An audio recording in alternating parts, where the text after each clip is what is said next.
Welcome back to Sleepless Ronin Plays. Today we're continuing our 4-hunter playthrough of Horizon Zero Dawn, the board game. At the end of the last one, I ended up purchasing items from my hunters and leveling them up in the Campfire Phase. 2 of the hunters required me to add stamina cards into their decks for playthrough, and the rest of them did not. So, at the beginning of the day, to this one today, we will draw 3 cards off the top of our mission deck, and we'll pick one. We've got 1 level 1 and 2 level 2s. I honestly don't want to do the level 1 one. I want to be able to buy more stuff for my equipment. So I'm just going to toss this one to the side already. It's out. Looking at these other ones, we've got one that has some salvage on it. It looks like it might be the more difficult one, requiring 4 and 6. And that one only requires 3 and 6. Only 1 salvage card. That one's got 2 salvage cards. You know what? Let's do the scrappers. We will try them out today. We're going to need 1A, 5A, and 6A.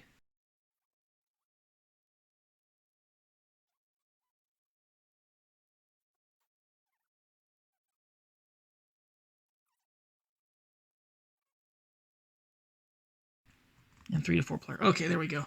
That's better. A. Lots of these dudes. That's going to be fun. Or not. No, just a lot of watchers. Only 2 scrappers and 4 watchers. Darn it, I was hoping for 4 scrappers, 2 watchers. We start in the same square as the scrappers. That's great. I guess we're right into that with them because they're going to be right after us at that point in time. Interesting. We need to put some rune markers on the square locations.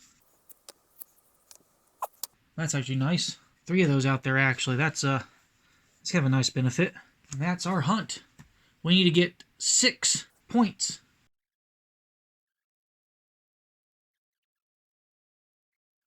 Okay, now for our hunters. Our hunters start with the Carja. The Carja is our leader this time. The Carja is going to be in the grass because if the Carja gets the right kind of card to start with, they'll definitely want to get that. Everybody else is just going to hide in the ruins together. That way, they'll be able to potentially at least block 1 attack between them. So here we go. Carja begins. I did get the ammo I was looking for. I got my Silent Strike, which is good. The Carja is just going to go, which will move me into his area to make that melee attack. It's not alerted. So the Carja gets orange, double blue. So the attack roll. It does 4 damage, which is not nearly enough to destroy the scrapper. So I'm going to play Anatomical Precision. After this hunter makes an attack, then reduce the damage inflicted by 1 to draw 2 cards from the salvage deck, then keep 1 and discard the other. So I'll end up doing 3 damage and alerting him. And then I will draw 2 cards from the salvage deck. And I'm going to take the metal shards, because they're just, well, no, I'll take the sparker because it's money. It's equal to shards, or it's worth its value, so it's slightly better than metal shards. Then I have 1 more action, and I'm going to retreat back 1 space in the hopes that I don't take attacks from everything.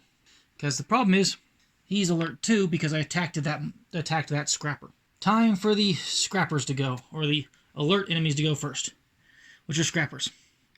Is there a hunter within 1 square? Yes, there is. Move 1 towards the closest hunter, right there. And then I make an attack 4 against the Carja. The Carja gets 1 orange die, plus 1 orange die, discarding an orange die.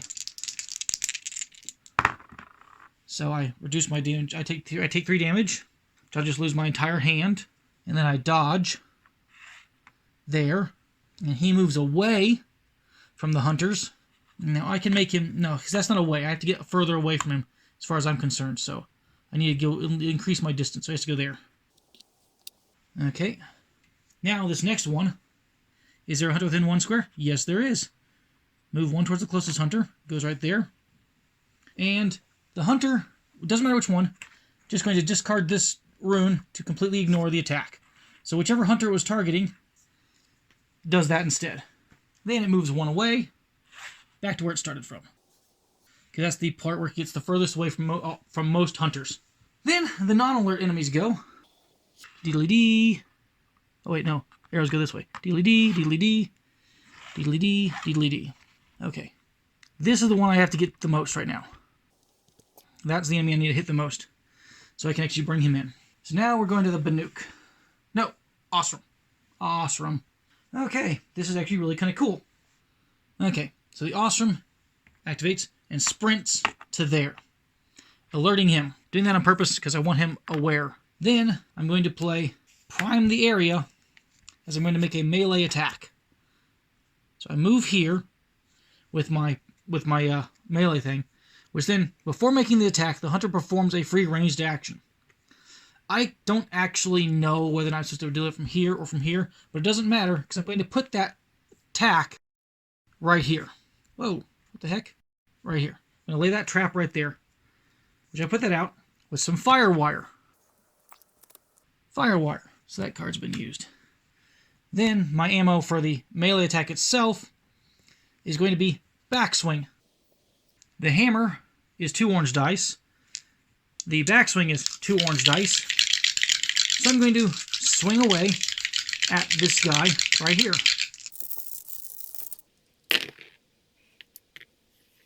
For 4 damage, minus 1 point of armor.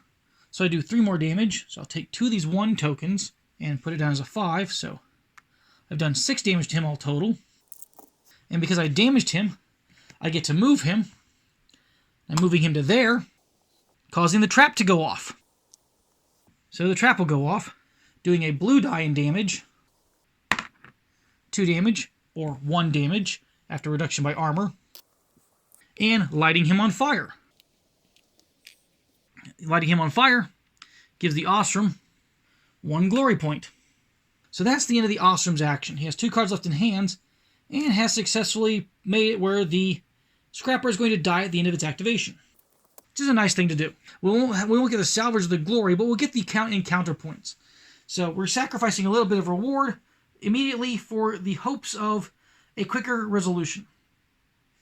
So now we go to now we go to the enemy step with the alerted enemies. We have a lot of alerted enemies. Again, we start with the ones that are closest to the enemy, which is this Scrapper right here. The Scrapper, is there a hunter within 1 square? Yes, there is. He moves 1 towards the closest hunter.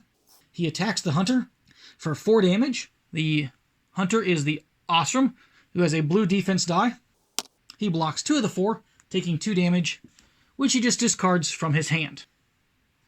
Then he moves 1 away from the closest hunter, and the furthest distance he can keep from all hunters is to go right there. When he goes right there, he ends his activation, suffers a point of fire damage, and immediately dies. Because that puts him to 8 damage, because he had 5, 1, 1, or 7, plus 1 more is 8. 8 kills the Scrapper. That gives us 2 encounter points, putting us on our way towards victory. Then the next alert enemy. We'll go to the next Scrapper as well. That Scrapper will move 1 to right here. The highest next enemy in order, the way I'm playing it, is going to be the Banuk. So he attacks the Banuk, doing 4 damage. Minus 1, because the Banuk has the melee weave, and the Banuk will roll the black die, resulting in a blocking of 5 points of damage all total, because the Banuk's ice armor is a critical for 4 block. The Banuk literally takes 0 damage. Then the Scrapper once again goes back to where it came from, because that's the furthest point from all hunters on the map. Now we go with the Watchers. Non-alert enemy within 2 squares. Yes. Move 1 towards the closest non-alert enemy. Then, by its rules, it alerts this next one right here, who does nothing. Then these idiots move along their route because they're not alert. And that's the end of the Ostrom's turn. Now we go on to the Banuk's turn, and the Banuk has 5 cards in hand, and there's a machine right there that we need to deal with, and all we have are arrows. But the Banuk is going to play a hard point arrow. The blue die is big and damaging. So you've got 2 orange and a blue. And I can reroll a single die when performing an attack with this weapon. So, here we go. I'm not going to reroll anything. That's a good enough result in all truth. I will take the 3 points of damage, placing it on him. Because of his armor 1, reducing it. This card is discarded. And then the Banuk is going to sprint to here. 1, 2. That's the Banuk. Next we go to alerted enemies. The one that's the nearest is the Scrapper. The Scrapper moves in to attack the Nora. And the Scrapper does 4 damage. The Nora has 2 orange dice in defense. Blocking 2, the Nora takes 2 damage. The Nora hasn't gone yet, so has a full hand. We're going to toss 2 Hunter's arrows, so we still have 1 in hand. And then dodge. Moves back. And he's all good. Then we go to the Watchers. Is there a non-alert enemy within 2 squares? There's actually not. Oh wait, hang on. He'd become alert at the start of the enemy step. My bad. Sorry about that one. Okay, so now the next alert Watcher, him right there. Non-alert enemy within 2 squares? Yes, move 1 towards the closest non-alert enemy. He goes back to here. At the end of his activation, he alerts him. So everything's alerted on the field now. Now the Watchers. No non-alert enemies. He moves 1 towards the closest Hunter. He follows like suit. So they're right there. And that is the enemy turn. Now we go to the Nora. Nora has 3 cards in hand, draws 2, one of which is a stamina, but I'm going to hold on to that card at the moment. So we're going to have the Nora shoot at the power cell on the Scrapper, because the Noras like to shoot at components and take them out. I'm going to play Precision Strike to ignore its armor, using a Hunter's arrow. So the Nora has 3 orange die.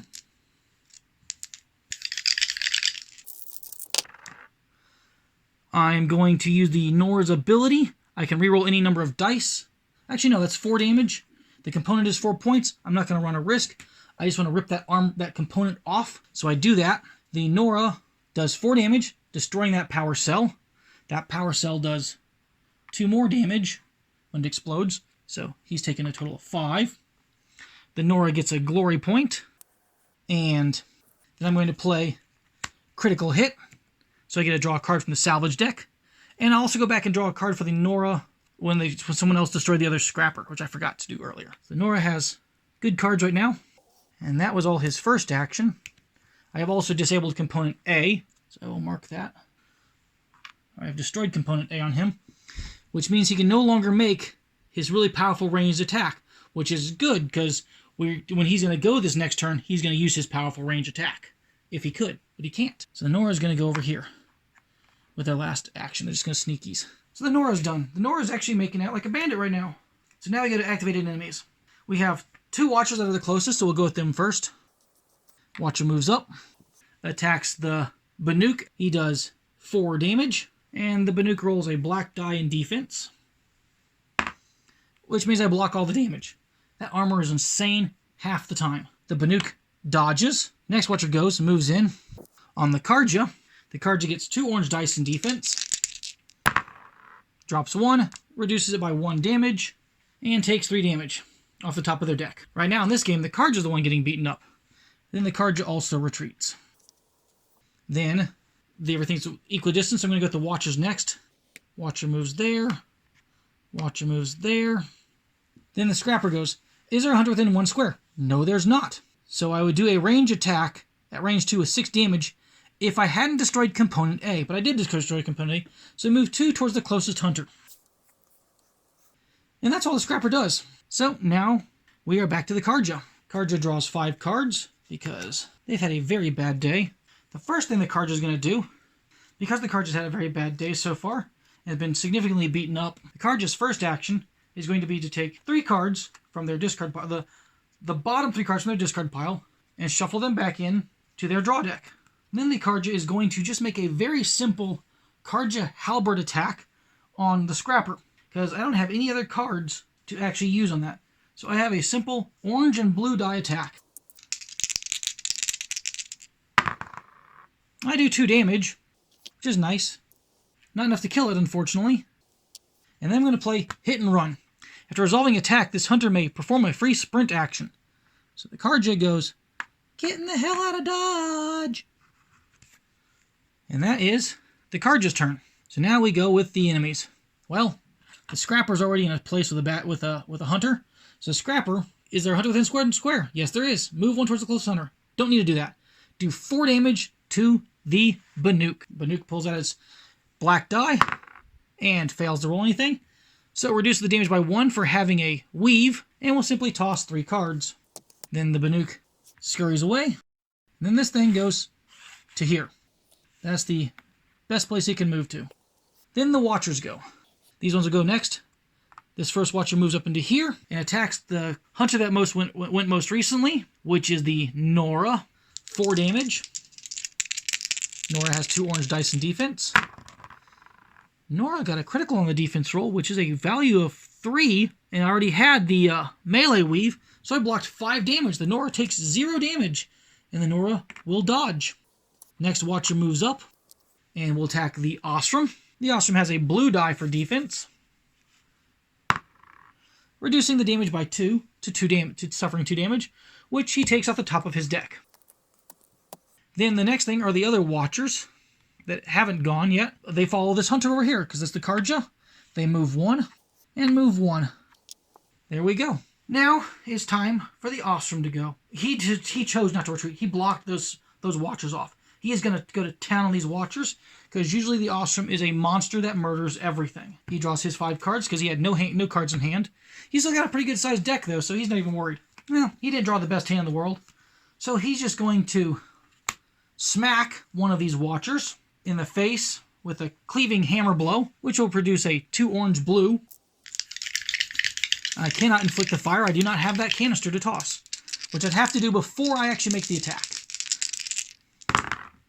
Oh, look, I got a critical value of 4. I could do critical value fire, but I'd much rather just take the critical value of 4 and obliterate this Watcher. It is dead, dead, dead, dead, dead. He dies. Bits of him fly all across the battlefield. There's nothing of him left. He's like the head is, home runned out of here. Okay, so the Ostrom gets 1 scrap card, some shards. That's useful enough. Then he gets 1 glory point. And then he's going to choose to spend his 2 glory to allow the Carja, the character that's had the most rough time of it so far, take the bottom 2 cards of his deck and shuffle them back into its draw pile to give him some more, boost. Everybody's supporting the Carja right now. Then we gain 1 encounter point, so we're at a total of 3. And he's not done, though. He is not done. He is going to use a range attack to put out some firewire. He's going to set another trap. That's what he likes doing. I'll throw it right there. Kind of in the middle. I don't think it's going to be doing much, but I'm going to put it out anyways. Because quite literally, there's nothing else the Ostrom needs to do. He's just fine where he is. So the bad guys go. Or the monsters go. The machines go. We've got a Watcher already in his square. So that Watcher will attack, doing 4 damage. He will grab his 1 blue die, and he'll roll his defense. He blocks 1 point and takes 3 damage, which he's got 3 cards in hand. He tosses all 3 of them. Next, we'll go to the other Watchers, and they will be going after the Carja, unfortunately for the Carja. Good thing he got some more cards. That Watcher moves up and attacks the Carja. Carja gets 2 orange dice, blocks 1 and takes 3 damage, tossing 3 cards out of hand. Then he retreats. The next Watcher moves in, or dodges. Next Watcher moves in, does the exact same thing. Hey, he blocks 2 this time. So he takes 2 damage, tosses a card from hand, and a card from the top of his deck, and retreats again. Okay. Then the Scrapper goes. Hunter within 1 square. No. Good. Keep that Scrapper at bay. So he then goes to column B. He doesn't have weapon A anymore, so he has to move 2 towards the closest Hunter. So first he goes into here. Bad news for him. If I kill both these Scrappers via effects like this, I'm going to be kind of oddly upset, maybe. Blue die goes off. 1 damage, which is blocked by the armor. And he's lit on fire. That gives a glory to the Ostrom. And then it finishes its move into there. Trap is gone. That actually worked out kind of hilariously. And then at the end of his turn, it burns to death. Once again, we've killed both Scrappers without actually gaining any benefit. It's going to make it rough. So we really desperately need to kill all these machines in order to get our scrap at the end of the mission. Which, because they're all alerted, we will be able to do. The Nora does not get a card from that one because the machine once again died via a board effect, essentially. When they burn to death like that, no hunter gets to claim the awesomeness of it. So, the Ostrom is going around taking away everybody's scrap. He's being a jerk. Now it's time to go to the Banuk. The Banuk has 1 card in hand, draws 4 more up to give to hand size. The Banuk sprints to there, shoots its bow at that guy using a hunter arrow. So for 3 orange dice,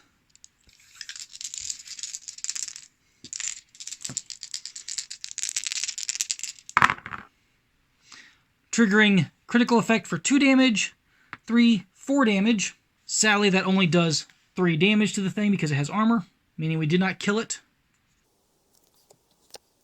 And the Banuk is done. So now we go to the enemies. This one already has a guy he's fighting. Once again, he's dealing with the Ostrom.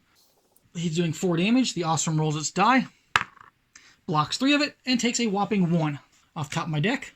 Then we've got the next Watcher. Move 1 towards the closest hunter. Go down here. And once again, that means we're fighting the Carja. Poor Carja. Unlucky bastard. Blocks 2 damage. Takes 2 damage. It's a good thing people helped him fill his deck back up. Then the Carja retreats.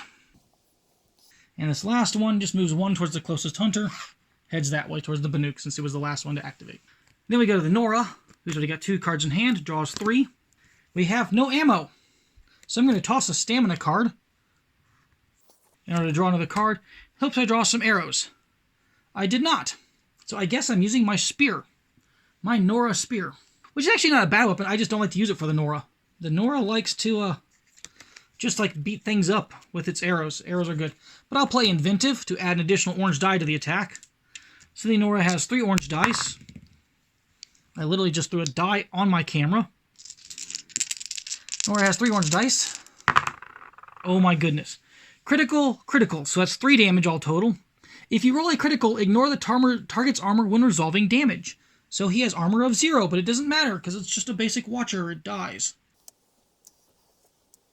Watcher's dead.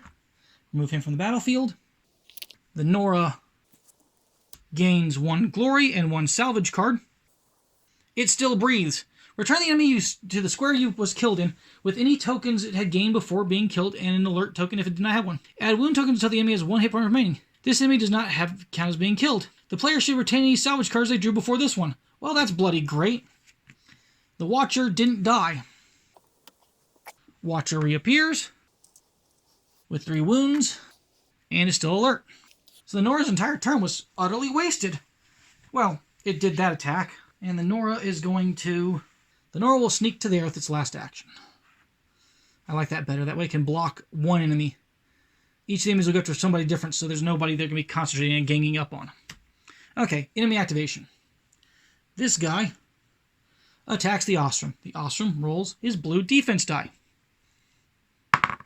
Blocking 1. The Ostrom takes 3 points of damage off the top of his deck. His deck is actually getting a little bit low. It's a touch scary for him. This next one goes there, chasing the Nora down. The Nora rolls 2 orange dice for defense, blocking 2 points and taking 1 point because I have a melee weave. So the Nora takes a single damage card from their hand. Toss one of the 2 sliding strikes I have. Again, he doesn't move, but the Nora will go back to there. Then this guy moves there. Attacks the Banuk. Banuk pulls out the black die. Rolls the critical and takes 0 damage. And the Banuk will also retreat to there. Okay, Carja's turn. Carja has exactly 5 cards in deck, so it draws all of them into hand. We'll spend their first action to craft 3 cards into their deck, so they have some cards there. Then makes an attack. I'm going to use freeze bombs and use my Carja sling to attack the Watcher in the Ostrom's area, because we actually need to do something with that one. So I've got a black and an orange die. Critical and 1 damage, so I do no damage, unfortunately, and I freeze him. Then, With my second action, I'm going to do a melee attack with no additional cards. Oh, actually, since I wasn't going to do any damage past its armor anyways last time, I'll play Anatomical Precision to do 0 damage and freeze it. So I will draw 2 cards from the salvage deck, keep one and discard the other one. I'm going to play for the future. Hey, I got a metal shard. Okay, now, Carja is my weakest character. He could easily die in this. Oh, I also crafted. I can't do a second action. That was my 2 actions, so he's done. Okay, the enemies go. It's going to be a rough one again. So this guy attacks him for 4 damage against his blue defense die. He takes 3 damage. And for once, he actually retreats. Then this next one goes. He moves there. He attacks Nora. The Nora simply does this and ignores the results of the attack. Then that one goes after the Banuk. Banuk rolls its black die for defense and takes 3 damage because of... Oh, hang on. The Banuk will play Intuition to re-roll that. Nope, didn't help. So the Banuk takes 3 cards damage, tossing 2 from hand and 1 from deck. And then the Banuk retreats. And that was the Carja's turn. Now we're to the Ostrom's turn. The Ostrom draws 2 cards into hand, which is enough to prevent him from fainting, but it means his deck is very low. So all the Ostrom does on his turn is craft twice. So then we activate the enemies. This one's already fighting the Nora, so the Nora rolls their defense dice, blocking all points of damage, so nothing happens there. This one goes after the Ostrom, who just went. So the Ostrom rolls their defense dice, taking 3 damage, so it's a good thing we double crafted. Then this one follows the Banuk, and the Banuk simply throws away the runes. The Banuk's turn. The Banuk is going to ignore this guy and sprint to there and shoot the one that's already damaged, because we're going to try to help out our fellow hunters. We're going to use a hard point arrow and fire away. So 2 orange and a blue. That's plenty enough damage. Okay. So the Banuk has killed this guy. Let's hope he stays dead. And then the Banuk will get a glory, which the Banuk will spend immediately to allow the Ostrom to shuffle another card into its deck. The Ostrom is going to be the next most likely hunter to be attacked. It's just going to build up its defense some. And then the Banuk will get a salvage card, which is some blaze. Yay for the Banuk. And that's the Banuk's turn. Back to the enemies. That Watcher attacks the Ostrom. Ostrom rolls blue, blocking 1, taking 3 damage, discarding 2 cards from hand and 1 card from deck. The Ostrom is not dead yet, but the Ostrom is once again going to retreat, no longer standing his ground. Then the next Watcher moves 1 towards the closest hunter. I mean, I should have this, but this is going to be a pain in the butt to finish this now. That was the Banuk. Now to the Nora.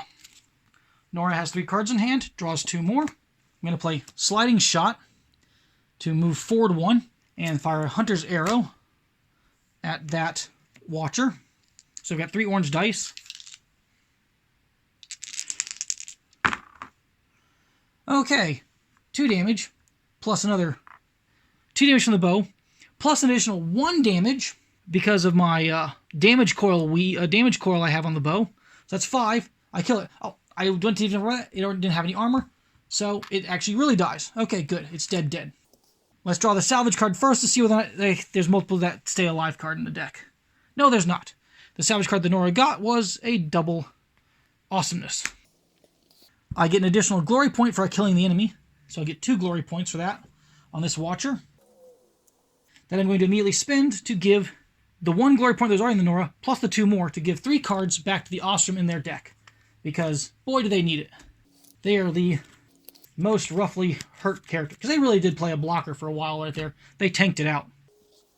Then the Nora is going to use their last action to move here. The Nora's got a good-sized deck and plenty of cards in hand, good armor.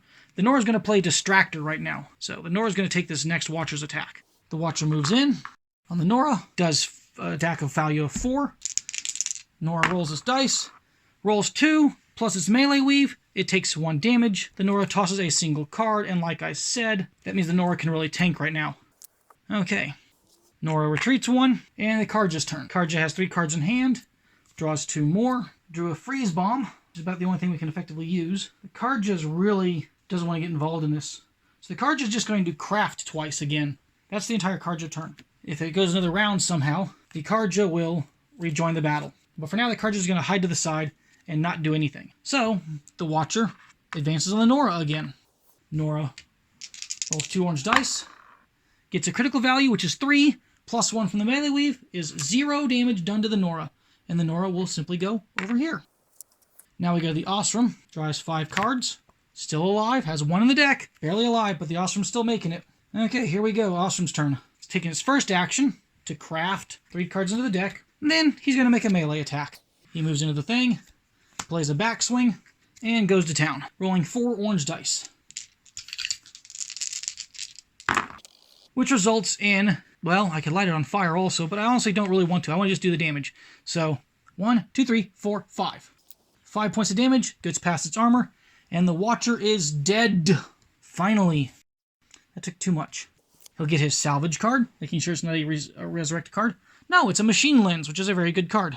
So he'll get that, and it's dead. He'll get a glory point, but that no longer matters, because the glory is not being used once we no longer have to help people craft cards magically. That is round 2. Time to go into the Campfire Phase. Leadership token is moved from the Carja to the Ostrom. Move these figures up to the side. Take the AI cards away. Oh yes, all my hunters gain 2 scrap cards for the results of the mission, which is very valuable this time. So here we go. Start with the first player. The Carja gets Sparker and Chillwater. The Ostrom gets Metal Shards and Metal Shards. The Banuk gets Metal Shards and Blaze. And the Nora gets Machine Core and garbage that it can't use. If you've enjoyed this episode, please like and subscribe. And we'll catch you for the 3rd mission in just a bit. Thank you much. This is SleeplessRonin saying good night.